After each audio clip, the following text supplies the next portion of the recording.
자, 오늘 하나님이 주시는 말씀 우리 요한복음입니다. 요한복음 1장 19절, 요한복음 1장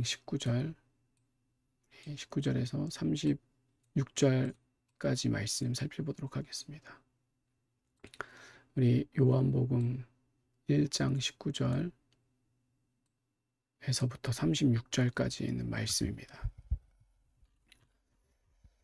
우리 함께 제가 봉독하도록 하겠습니다. 여러분들도 함께 합독하시도록 하겠습니다. 요한복음 1장 19절에서부터 36절 말씀입니다. 유대인들이 예루살렘에서 제사장들과 레위인들을 요한에게 보내요. 네가 누구냐 물을 때 요한의 증거가 이러하니라. 요한이 드러내어 말하고 숨기지 아니하니 드러내어 하는 말이 나는 그리스도가 아니라 한데, 또 묻되 그러면 무엇 네가 엘리야냐 가로되 나는 아니라. 또 묻되 네가 그 선지자냐 대답하되 아니라. 또 말하되 누구냐 우리를 보낸 이들에게 대답하게 하라. 너는 내게 대하여 무엇이라 하느냐 가로되 나는 선지자 이사야의 말과 같이 주의 길을 곧게 하라. 광야에서 외치는 자의 소리로다 하니라. 저희는 바리새인들에게서 보낸 자라. 또 물어 가로되 네가 만일 그리스도도 아니요 엘리야도 아니요 그 선지자도 아닐진데 어찌하여 침례를 주느냐. 요한이 대답하되 나는 물로 침례를 주거니와 너희 가운데 너희가 알지 못하는 한 사람이 섰으니 내 뒤에 오시는 그이라. 나는 그의 신들매 풀기도 감당치 못하겠노라 하더라. 이 일은 요한의 침례 주던 곳 요단강 건너편 베다니에서 된 일이니라. 이튿날 요한이 예수께서 자기에게 나오심을 보고 가로되 세상 죄를 지고 가는 하나님의 어린 양이로다. 내가 말하기 전에 내 뒤에 오는 사람이 있는데 나보다 앞선 것은 그가 나보다 먼저 계심이라 한 것이 이 사람을 가리킴이라. 나도 그를 알지 못하였으나 내가 와서 물로 침례를 주는 것은 그를 이스라엘에게 나타내려 함이라 하니라. 요한이 또 증거하여 가로되 내가 봄에 성령이 비둘기같이 하늘로서 내려와서 그 위에 머물렀더라. 나도 그를 알지 못하였으나 나를 보내어 물로 침례를 주라 하신 그이가 나에게 말씀하시되 성령이 내려서 누구 위에든지 머무는 것을 보거든 그가 곧 성령으로 침례를 주는 이인 줄 알라 하셨기에 내가 보고 그가 하나님의 아들이심을 증거하였노라 하니라. 또 이튿날 요한이 자기 제자 중 두 사람과 함께 섰더라. 예수의 다니심을 보고 말하되 보라 하나님의 어린 양이로다. 아멘. 자, 반갑습니다. 오늘 하나님 말씀 우리 요한복음 1장입니다. 요한복음 1장 19절에서 36절 말씀을 가지고 광야에서 외치는 자의 소리, 광야에서 외치는 자의 소리, 오늘 말씀에도 이렇게 나와 있죠. 1장 23절에 광야에서 외치는 자의 소리로다. 광야에서 외치는 자의 소리라는 말씀의 제목으로 함께 은혜를 나누고자 합니다. 우리 가족들과 함께 예배하는 우리 분들과 인사하도록 하겠습니다. 광야에서 외치는 자의 소리가 됩시다. 아멘. 우리 함께 인사하도록 할까요? 광야에서 외치는 자의 소리가 됩시다. 소리가 됩시다. 예. 우리는 광야에서 외치는 자로만이 끝나는 게 아니라 소리가 되어야 됩니다. 소리. 오늘은 제가 좀 특별하게 오늘 말씀을 준비는 했습니다. 준비를 안 한 게 아니라 준비는 했는데 단순히 제 감정으로 뭐 드리고 안 드리고 그러면 여러분들의 예배를 방해하는 것이기 때문에 제가 그렇게 해서는 안 되죠. 근데 오늘은 제가 예배를 드릴 수 있는 그런 영적 상태가 아니라고 제가 판단이 되어서 준비를 하다가 도저히 안 되겠다 싶어서 그냥 오늘은 성경 말씀을 읽고 그리고 함께 기도하고 끝내려고 합니다.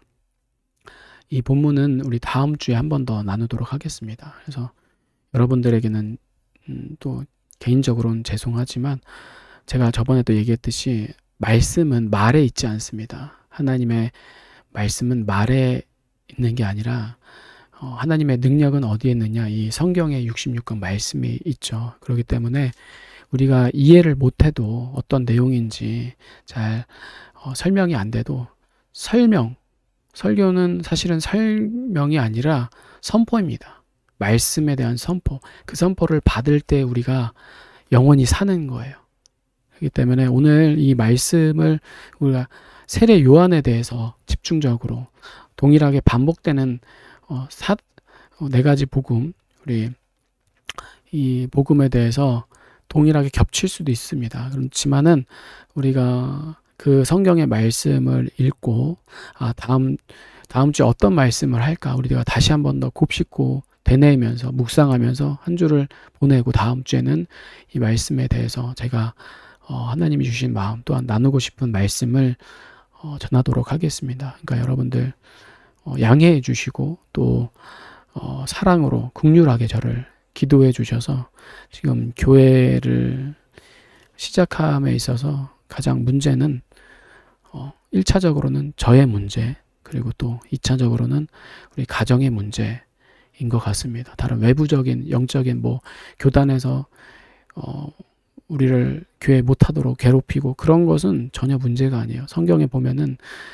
이스라엘의 죄, 또 나라의 죄, 왕의 죄도 항상 적은 멀리 있는 게 아닙니다. 사실은 내가 하나님께 못 가게 만드는 가장 큰 원인이 나예요. 성경에서 원수는요 나예요. 나. 이거 다음에 나누려고 했는데 지금 많은 분들이 선교를 위한다고 해서 하나님의 나라를 위한다고 해서 연합하자라고 하죠. 그래서 하나로 대자고 해서 그래서 모인 것이 뭐예요? 종교다원주의 WCC잖아요. 근데 그것을 대항해서 만든 게 WEA거든요. 복음주의자들. 그러니까 예수님만이 구원이다라고 하신 분들만 모인 게 WEA예요. 근데 그 WEA도 어때요? 지금 보면은 WCC와 NCCK 예수님 외에도 그 구원 다 밖에 하나님 외에도 교회 밖에도 구원이 있다라고 얘기하는 게 WCC, NCK인데 거기와 같이 손을 맞잡고 있는 게 예수님만이 구원자라고 얘기하는 복음주의 목사님들도 WE 다 함께 하고 있고 2024년 내년에 로잔 대회라고 해서 선한 목자의 유기성 목사님이 선두로 해서 존 스토트 목사님, 빌리그램 목사님이 시작을 해서 복음주의자들만 모인 그 그룹이 로잔 대회라고 하는데 로잔 운동이라고 하는데 그들이 이제 내년에 연합 행사를 한다고 하는데 거기서 얘기 나눴던 게 뭐냐면은 기사에도 치면 다 나와 있습니다. 유기성 목사님이 하시는 말씀이 거기에 WCC, NCK도 하나다. 목적은 하나지 않냐. 하나님의 나라를 위해서. 여러분 어떻게 목적이 하나가 같을까요? 근본 자체 시작과 뿌리가 다른데 근데 그렇게 하고 있다라는 거예요. 하나니까 같이 연합하자. 이런 말을 어떻게 듣는고 저는 모르겠지만 저는 거룩이 없고 분별이 없고 구별되지 않는 것은 하나님 앞에 죄라고 생각합니다. 하나님께서 인정하지 않는 거예요. 혼합이라는 거죠. 이것은 근데 성경의 예언인 거예요. 계시록에 보면은 음녀 바벨론에 대해서 얘기합니다. 뭐를 얘기하냐? 지금 이러한 현상들에 대해서 예고하고 있다라는 거예요. 거짓된 자들이 일어나서 십자가 복음을 얘기합니다. 그들이 십자가 복음을 얘기 안 하는 게 아니에요. 제가 비판하고 비하하고 싶은 게 아니라 하나님의 말씀을 폄하하고 모욕하고 조롱하고 예수 그리스도 십자가 다 얘기하면서 거짓되게 사람들을 미혹하는 자들에 대해서는 저는 참을 수가 없다라는 거죠. 그래서 더 긴 말은 하진 않겠지만 그러니까 제가 오늘 이 말씀 나누고 싶은 이 본문의 말씀은 광야에서 외치는 자의 소리가 되어야 된다는 거예요. 우리는 세례 요한, 침례 요한의 사역이 바로 그 사역이었습니다. 마지막 때 예수님이 오실 때에 예수님의 그 사역을 예표해서 대신 보여줬다라는 거죠. 그래서 이 세례 요한의 사역은 뭐예요? 예수님의 사역과 동일하다라는 거죠. 마지막 때 우리 예배하는 교회가 어떻게 쓰임 받아야 될까요? 단순히 저는 우리 예배하는 교회만이 아니에요. 교회라면 정말 거룩한 신부라면 다른 거 사랑하지 않는다라고 우리가 고백하잖아요. 근데 다른 걸 사랑하지 않는다고 고백하는 자들이 그 정말로 순수하게 주님만을 기다리는 자들의 모인 공동체, 교회가 그 목적이 해야 할 사역이 무엇이 되어야 될까요? 우리 교회만이 아니라 이거는 모든 신부들의 공통된 목적이어야 된다라는 거예요. 그것을 제가 다음 주에 나누도록 하고요. 그래서 오늘 이 요한복음 1장에 있는 말씀도 사실은 하나님 다 예정하셨죠. 미리 다 아신다라는 거죠. 그래서 이사야 40장에 보면은요. 여러분 성경 한번 찾아볼까요? 이사야 40장 3절에서 4절 말씀 보면은요.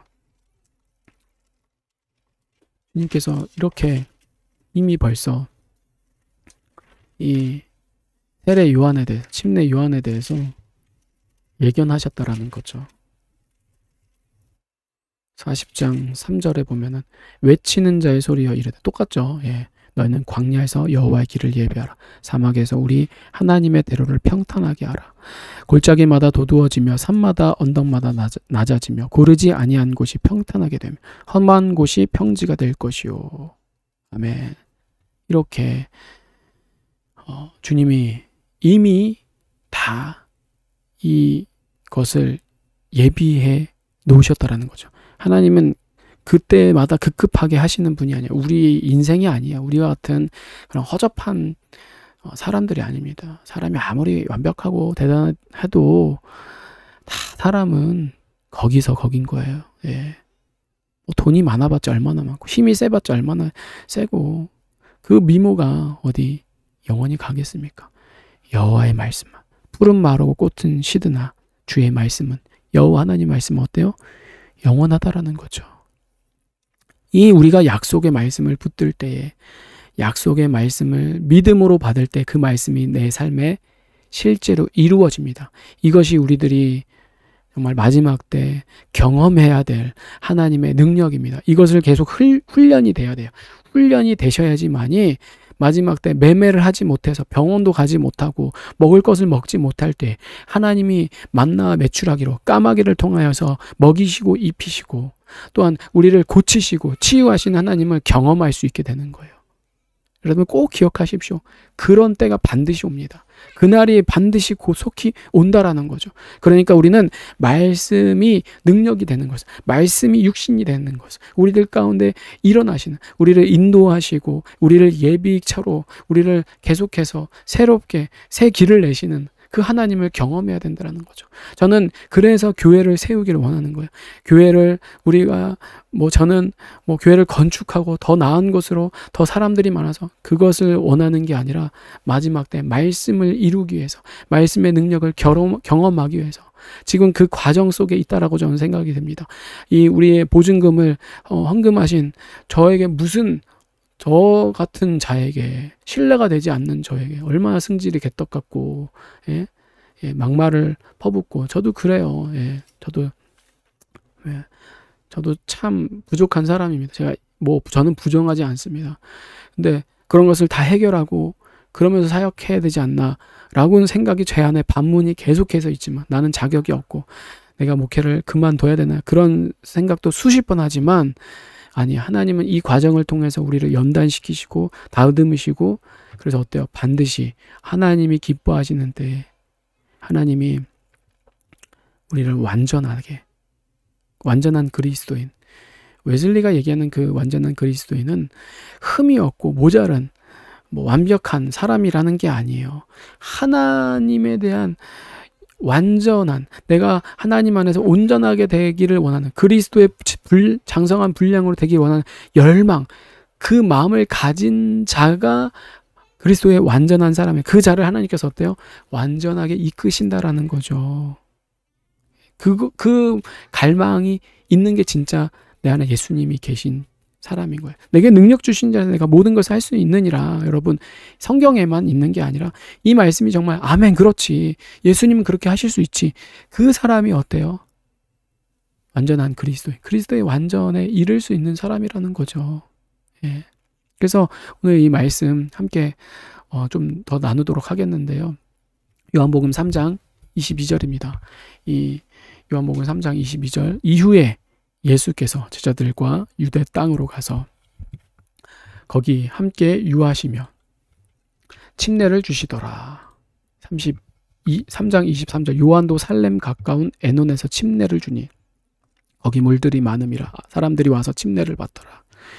예수님께 침례를 주는 내용이죠. 요한이 아직 옥에 갇히지 아니하였더라. 이에 요한의 제자 중에서 한 유대인으로 더불어 결례에 대하여 변론이 되었더니 저희가 요단에게 와서 가로되 랍비여 선생님과 함께 요단강 저편에 있던 자 곧 선생님이 증거하시던 자가 침례를 주매 사람이 다 그에게로 가더이다.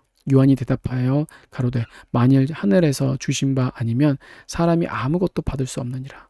나의 말한 바 나는 그리스도가 아니요 그의 앞에 보내심을 받은 자라고 한 것을 증거할 자는 너희니라. 신부를 취하는 자는 신랑이나 서서 신랑의 음성을 듣는 친구가 크게 기뻐하나니 나는 이러한 기쁨이 충만하였노라. 그는 흥하여야 하겠고 나는 쇠하여라 하리라 하니라. 위로부터 오시는 이는 만물 위에 계시고 땅에서 난 이는 땅에 속하여 땅에 속한 것을 말하느니라. 하늘로서 오시는 이는 만물 위에 계시나니 그가 그 보고 들은 것을 증거하되 그의 증거 받는 이가 없도다. 그의 증거를 받는 이는 하나님을 참되시다 하여 인쳤느니라.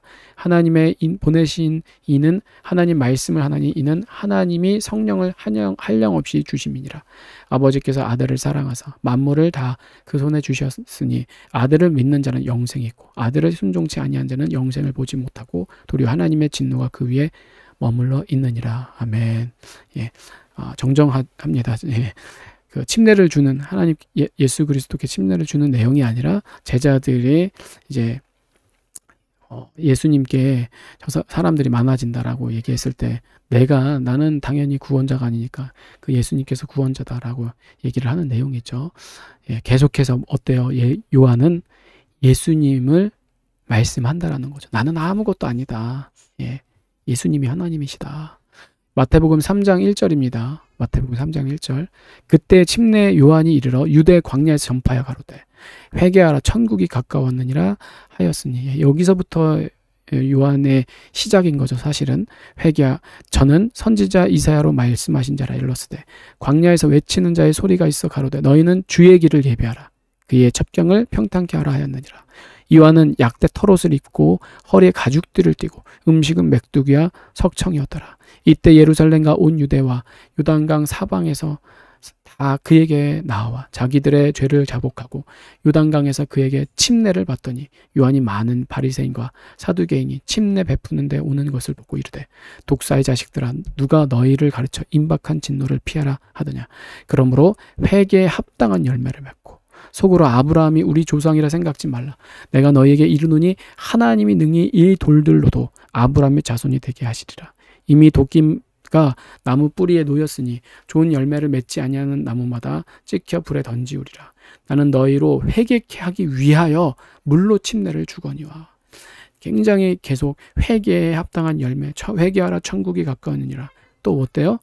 회개케 하기 위해서 계속해서 강조하고 있죠. 물로 침례를 주거니와 내 뒤에 오시는 이는 나보다 능력이 많으시니 나는 그의 신을 들기도 감당치 못하겠노라. 그는 성령과 불로 너희에게 침례를 주실 것이요 손에 키를 들고 자기의 타작마당을 정하게 하사 알곡은 모아 곡간에 들이고 쭉정에 꺼지지 않는 불에 태우시리라. 이때 예수께서 갈릴리로서 요단강에 이르러 요한에게 침례를 받으려 하신대 요한이 말려 가로되 내가 당신에게 침례를 받아야 할 터인데 당신이 내게로 오시나이까. 예수께서 대답하여 가라사대 이제 허락하라. 우리가 이와 같이 하여 모든 의를 이루는 것이 합당하니라 하신대. 이에 요한이 허락한지라.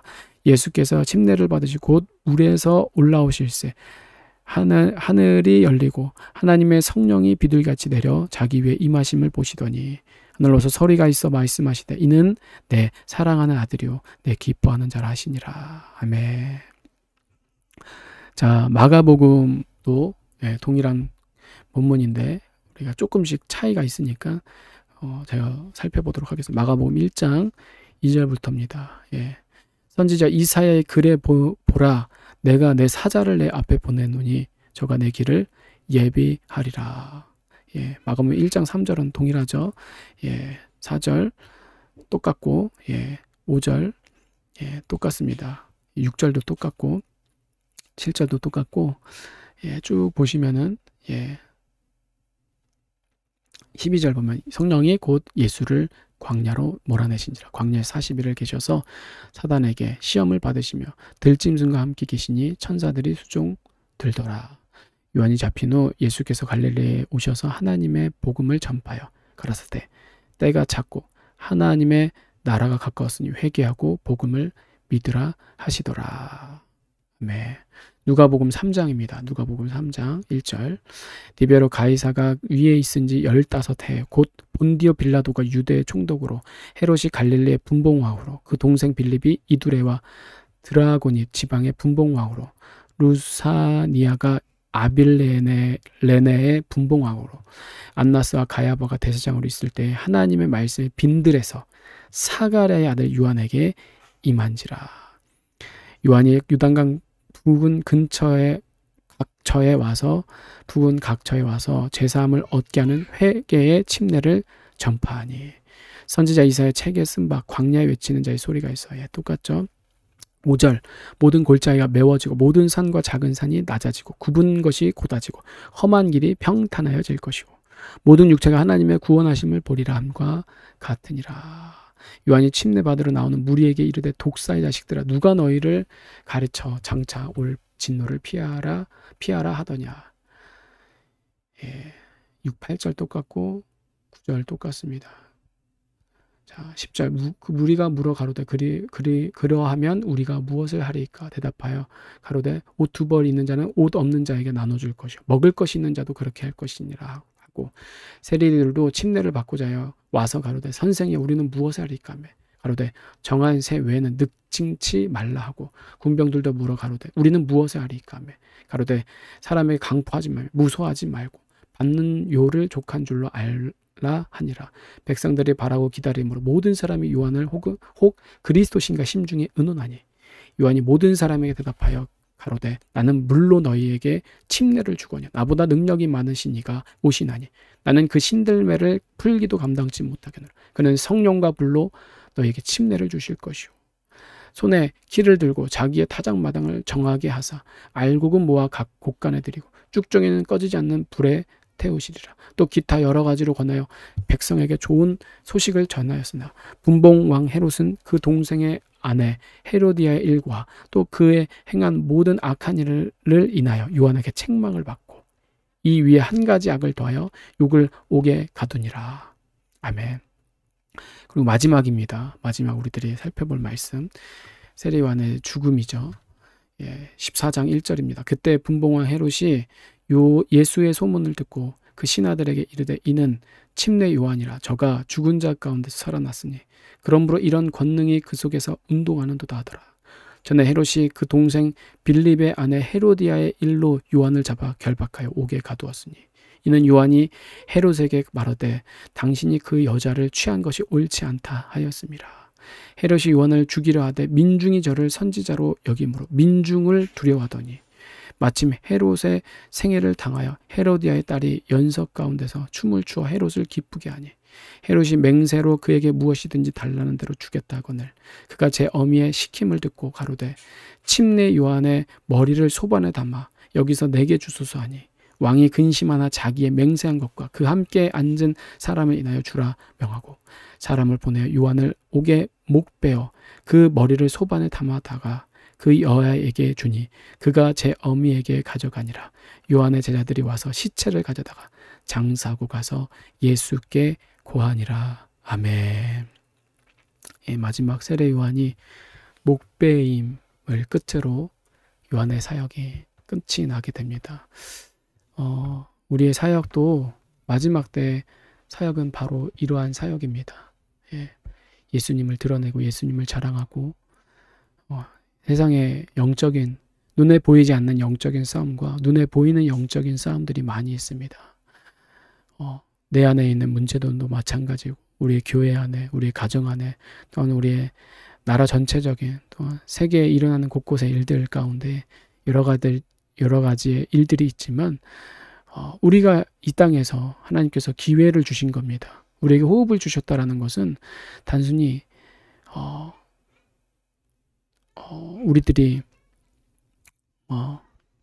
어떻게 표현해야 할지는 잘 모르겠지만 하나님을 위하여서 내 믿음의 수준과 분량에 따라서 각기 모양이 다 다르잖아요. 하나님이 지으신 모습도 다 다르고 성향도 다르고 다 그런 모든 것들이 협력하여 선을 이룬다라는 거죠. 그러니까 안 한다고 해서 욕할 필요도 없고 또 하는 사람에게 뭐 그렇게까지 해야 될 필요가 있느냐 그럴 필요도 없는 거예요. 하나님은 다 각자 은사를 주셨고 그 가운데서 은사에 맞게 직분에 맞게 주의에 따라서 다 하나님의 영광을 위해서 하면 된다라는 거죠. 다음 주에는 이 말씀을 제가 나누겠지만 저는 그렇게 생각해요. 저희가 선포하는 그 말씀, 물론 거기 안에도 제가 말씀을 분별하면서 말씀을 준비하면서 이 메시지를 선포하는 것이 결코 제가 뭐 말씀이 필요 없다 그런 선포적인 회중 설교가 다 불필요하다 무능력하다 그런 말을 하는 게 아니라 어떠한 말씀이든지 간에 그냥 오늘 성경만 읽었잖아요 사실은. 그러나 이 말씀을 우리가 읽기만 해도 하나님은 분명히 우리들 가운데 역사하실 수 있는 분이라는 거죠. 내가 이해가 되고 설명을 하면은 은혜가 넘치고 아니면은 그렇지 않으면은 은혜가 안 되는 그런 예배가 아니라 하나님은 우리에게 동일하게 은혜를 주시는데 우리가 영원히 무지하여서 은혜를 못 받고 있다라는 거죠. 저는 목회를 앞으로 교회에서도 할 때에도 제가 스스로 서지 못하면은 어떤 목사님들도 그렇게 하시는, 제가 그렇다고 해서 뭐 목사님들 따라하는 게 아니라 그것이 어떻게 보면 성경적이겠다. 예. 그냥 단순한 감정적이라고 한다면 제가 감정을 배제하고 말씀을 선포해야 되겠지만 이 오늘과도 같은 그런 일이 일어나면은 얼마든지 진실되게, 그러나 저는 우리 교회가 세워지면서 그러한 일이 없기를 저는 바라죠. 어떻게 보면 불상사와도 같은 그런 일인데, 예. 어떻게 보면 좀 파격적이죠. 말도 안 되는 일이지만, 그래도 저는 그렇게 해서 제가 거짓되게, 가식적으로, 외식적으로, 그래서 제가 하나님께 그렇게 죄를 짓고 싶지는 않습니다. 제가 사역 때문에 저는 죄를 짓고 사람들의 은혜를 주려고, 은혜를 제가 주는 게 아닌데 그럴 필요가 없죠. 그냥 이럴 때는 말씀을 읽고 간단하게 우리가 이 말씀을 가지고 기도함으로 하나님의 그 능력이 우리들 가운데 임하는 그런 은혜를 경험하기를 간절히 바랍니다.